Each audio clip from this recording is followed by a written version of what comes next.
The voice of weeping shall be no more heard. The glorified weep no more, for all outward causes of grief are gone. There are no broken friendships, nor blighted prospects in heaven. Poverty, famine, peril, persecution, and slander are unknown there. No pain distresses, no thought of death or bereavement saddens. They weep no more, for they are perfectly sanctified. No evil heart of unbelief prompts them to depart from the living God. They are without fault before his throne and are fully conformed to his image. Well may they cease to mourn who have ceased to sin. They weep no more, because all fear of change is past. They know that they are eternally secure. Sin is shut out and they are shut in. They dwell within a city which shall never be stormed. They bask in a sun which shall never set. They drink of a river which shall never dry. They pluck fruit from a tree which shall never wither. Countless cycles may revolve, but eternity shall not be exhausted. And while eternity endures, their immortality and blessedness shall coexist with it. They are forever with the Lord. They weep no more, because every desire is fulfilled. They cannot wish for anything which they have not in possession.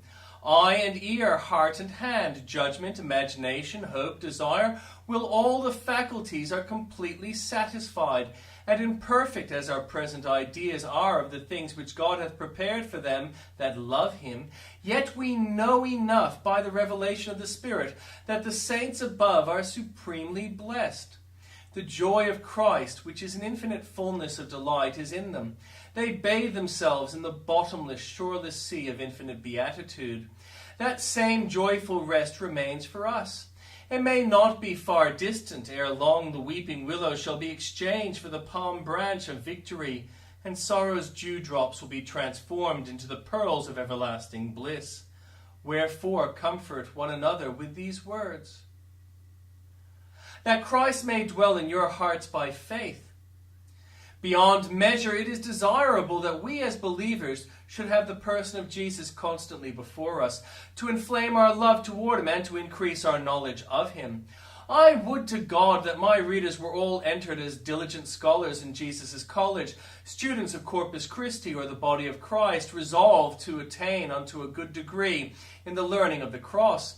But to have Jesus ever near, the heart must be full of him, welling up with his love, even to overrunning. Hence the apostle prays that Christ may dwell in your hearts. See how near he would have Jesus to be? You cannot get a subject closer to you than to have it in the heart itself.